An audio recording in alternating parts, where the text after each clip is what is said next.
Hi, welcome to Awakening Soul Truth. I am Allison Ledbetter and this is Robbie Short, and we are meditation teachers. We are Reiki masters. She is a yogi and I am a medium. And today we're discussing love for Valentine's Day. Happy Valentine's Day to you. We wanted to approach this Valentine's Day a little differently. We really want to focus on self-care, self-love. And the key to this is because you can only love others as much as you love yourself. And as far as I can tell, this practice of self-love is really challenging. I think we're deficient in that aspect of self-love.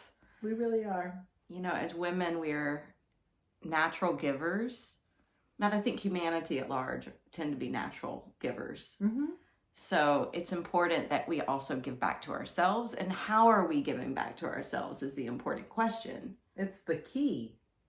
One of the keys to loving others is to be in a place of less stress, internal connection, in a place of acceptance, less judgment, all of these things. So we've come up with 5 personal self-care, self-love techniques that we want to apply. And we're going to challenge you to come up with your own 5 self-care techniques to apply in the month of February. Maybe for the rest of your life, hopefully. Yeah. So when I arrived here this morning, you actually posed this question to me. And I had to sit with it for a little bit because when she first started to talk about how are you going to manage self-love, my first thing was, well, I'm already doing it. I buy myself flowers. I make sure I have enough alone time. You know, I'll give myself Epsom salt baths if I make myself sore from yoga. You know, I just implement little tidbits of nurturing into my life. Nurturing is so important. To practice self-love. But then when I heard Allison's list, I was like, oh, we're going there. We're going deep. Yes. You can definitely have one that says, I'm willing to physically nurture myself. Buying flowers, honoring myself with different things is beautiful. And we hope that you do that for yourself. But what you were suggesting through your list was being a little bit more contemplative and going for some of the bigger items in your life that may take you maybe out of your softness or out of your center. And how do we get back in? Yes. I think it's really important to understand that when you're really connected to your authentic self and to the core of who you are, you present in a place of non-judgment and love to others. And the other benefit to this is that you then actually have access to divine intelligence and intuition. So my goal is always to be as authentic as possible, to be in a place of honoring, loving who I am. I guess that's the best way to put it. We want to challenge you to love deeply who you are. What also means not expecting something from the outside to fulfill that. Yeah. Yeah. So what can we do personally and individually to help to secure that? Yes. And it's a practice. Mm-hmm. So I think like the number one, biggest one is obviously meditation. And I've already do that. That's a big part of my life. But my number one is going to include a meditation that just says, I love who I am. I accept who I am. I love who I am and I accept who I am. And to say it literally for 5 minutes straight. That's huge. So that's my number one. My number 2 is I'm no longer going to own other people's projection of me. I'm giving up when people are saying I did something completely wrong, if they get super angry at me, even if they put me on a pedestal, like all the extreme emotions people have about me because it's intense, because I help facilitate their healing process, I'm done owning those. I'm done taking some of them personally. This has been a challenge specifically over the last 3 years. And I'm getting really good at saying, okay, that's their stuff and this is mine. And I love owning what's mine. You can actually say to yourself, I will own what is mine to own here. I am releasing what's theirs to own. So that's number 2 for me. I'm releasing people's projection of me and not taking responsibility or trying to fill the shoes of that. Number 3 is I'm going to do yoga twice a week. That's my physical self-care piece. I totally lost sight of that. Number 4, I'm going to install taking very deep breaths, 10 specifically, before I respond to my teenagers. And I'm going to really try to do this, especially in the car after pickup. You may need Post-it notes sitting around to remind you of that. Yes, 10 breaths. In your car, on the fridge, on your mirror, Yes. around the house. Or it's to anticipate the times where, like, after school is really hard transition for them. And oh my goodness, like, especially if they're hungry, one of them in particular can just take me out. It's so hard. So I'm just going to breathe deeply and have compassion. Does she get hangry?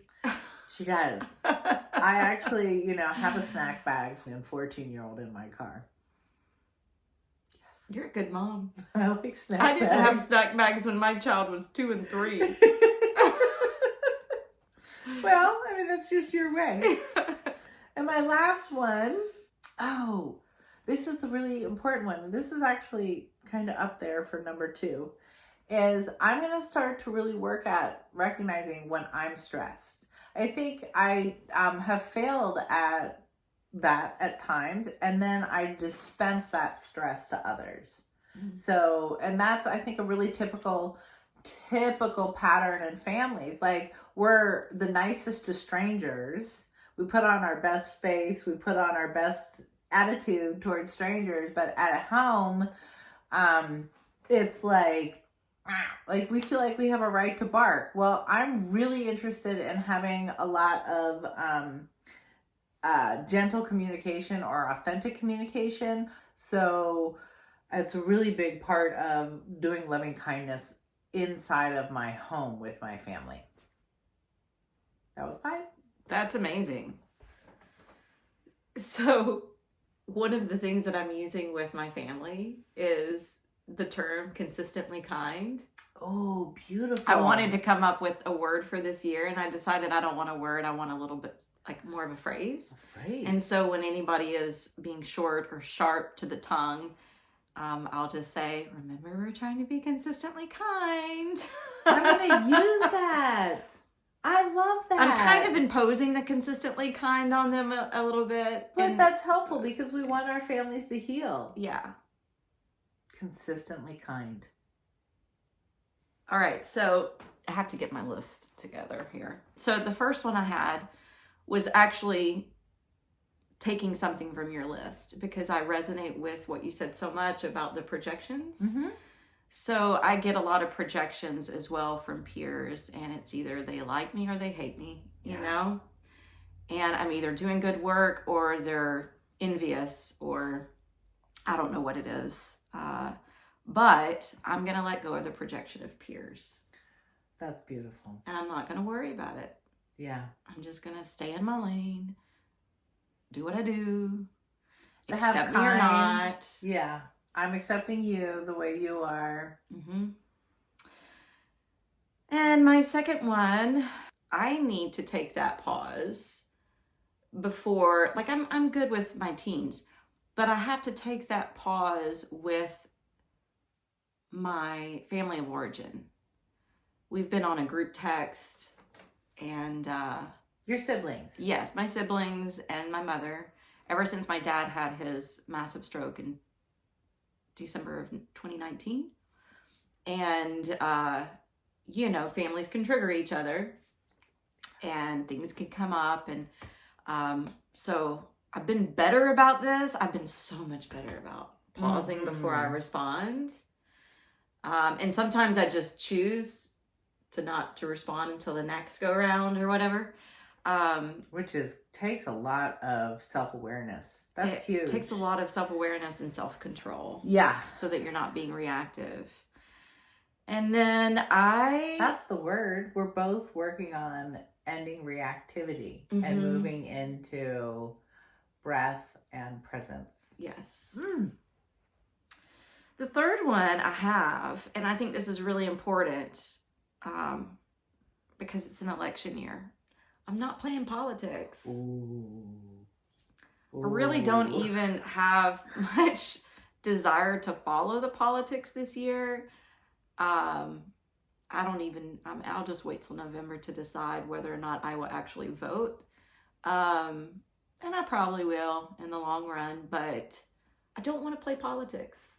I don't want to listen to anybody talk about politics. I'm just kind of over it. In fact, I plan to retreat to be gone during the election time. Yeah. Because I just have a feeling it's going to get chaotic and crazy, and I don't even want to be here. And that was the third one. The fourth one I had was I do meditate daily.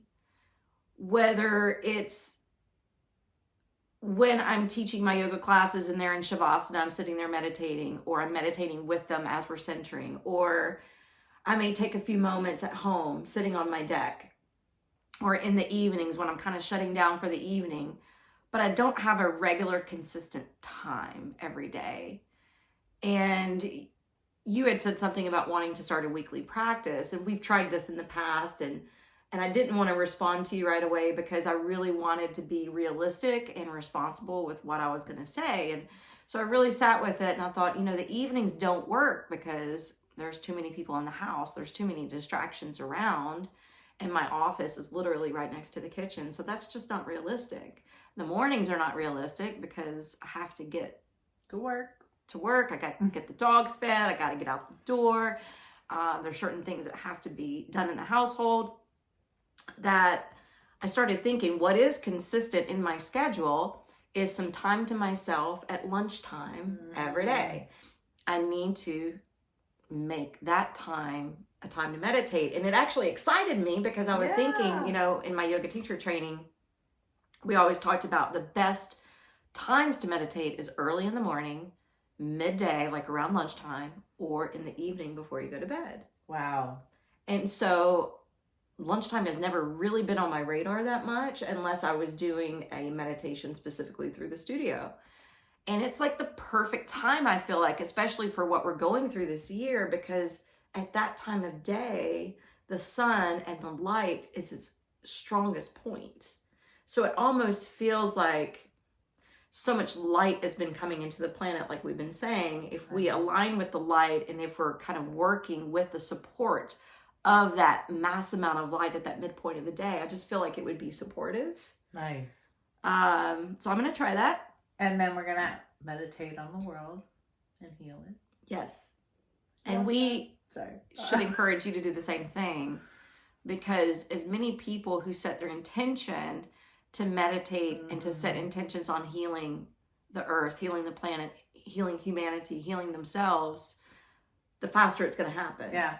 The easier and the transition. Easier it's going to be. We want a gentle land. And your and number my 5. last one really good. is, this may seem minor to a lot of you, but I want to take leadership. There's no judgment. I want to take leadership in my social life, because I am such a leader in my career life. And I feel like I'm a pretty good leader in my personal life, but not in my social life. Nice. In fact, I didn't tell you this. This is how I know I need to amp up my social life. We did this chart, me and Melissa Mooney Lopez. We did a mini retreat for the new year, and we did it just last month. And we focused around creating a vision board for the year. So we did a lot of practices to build up to that. We wanted to drop people in. We wanted to help them to release some things first. And then we did a ritual, and we did all these preparatory practices to even lead us into the vision board. Nice. And she led us through an exercise, and it was this chart. It was like a pie chart, and had all these different things, you know, from family to diet to self-care rituals to work to you name it. It was a piece of the pie, so to speak. And we had to put on a scale where we were. Oh, nice. With our satisfaction of each one. Okay. And so your satisfaction would be kind of in the outer part of the wheel. Yeah. And if you were lacking in an area, it went towards the inside of the wheel. And I was on the outside with joy, with all the things. Like, I was feeling so good about myself, and then social life was like, and you know, it was, I think part of that, the lack of social life, is literally because you love what you do so much. It feels like social time too. I do. I feel like my social time is my work time. I think, and so that is true. I am just thinking, like, when you are, you know, when most people have social time and want to connect to others, you're like, I already did that. I'm good. That is true. My own time. That is true. And so by the time I'm done with work and socializing with people that I'm with at work, I kind of want to retreat and be alone. And I don't think there's anything wrong with that. However, like, my boyfriend and I have been we've actually talked about this for 3 years. Talked about, well, you know, we need to find some couples to do things with, you know, and we don't. Like, we've been out with you and Tracy. Right. But we really don't. I mean, we'll go out by ourselves, but thankfully, this past month, we set up, you know, we had a couple over for dinner, and then we're having a couple over for dinner next week. So we're trying to branch out. Well, we challenge you to come up with 5 beautiful opportunities to grow in. 5 self-care, I love who I am challenges. What was the word we had self-love resolutions. Self-love resolution. Or self-love commitment, self-love vow. Yeah. You know, you can put whatever word with it that you kind of resonate with, but something that will inspire you to go inward and to think about, how can we continue to spiritually evolve? Where are we lacking? Where do we need more strength? What do we want to improve? And how that creates loving community. All right. Robbie's going to lead us in a meditation. All right, I got to get both feet on the ground. You're sitting cross-legged, that's good too. Regardless of how you're sitting, just think about aligning your spine. Because if we're collapsing in the chest, it's harder for us to take a full deep breath. So think about your heart expanding and opening, maybe as you sit a little taller, maybe as you drop and spill the shoulders away from the ears. And just take a moment to really tap into what you're sensing and feeling in your heart center. Maybe feeling a little bit more space opening up when you made these corrections. Maybe even noticing the inflation and deflation of your lungs as you breathe. And allow your focus of your body and breath to help you to align to your internal and infinite self, your inner witness.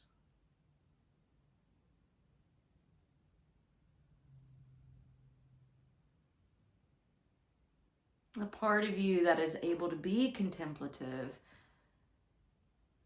and to assess without judgment any areas that need improvement or that just need a little bit more saturation of self-love. Now let's just sit with our breath a moment.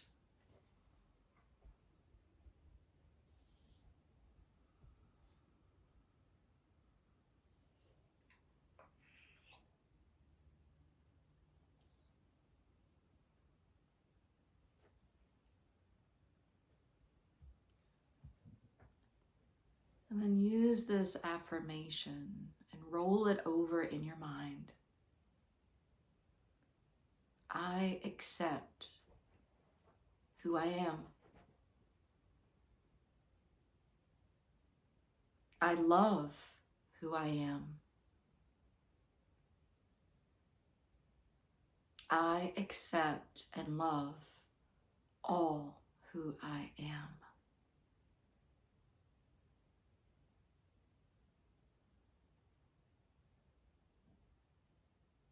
I accept who I am.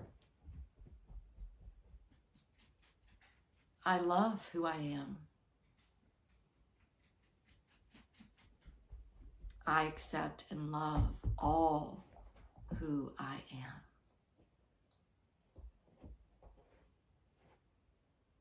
And now place your left hand over your heart and your right hand on top of that with your thumbs together. Your hands fanning left and right like little angel wings.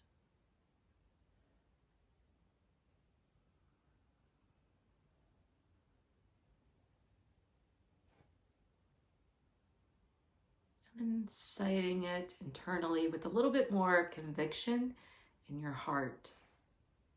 I accept who I am. I love who I am.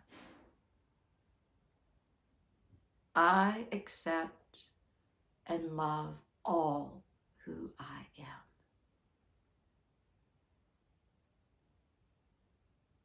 And please continue to sit and be with the question, what do you need to help to improve your own capacity of self-love? Namaste. Love to you.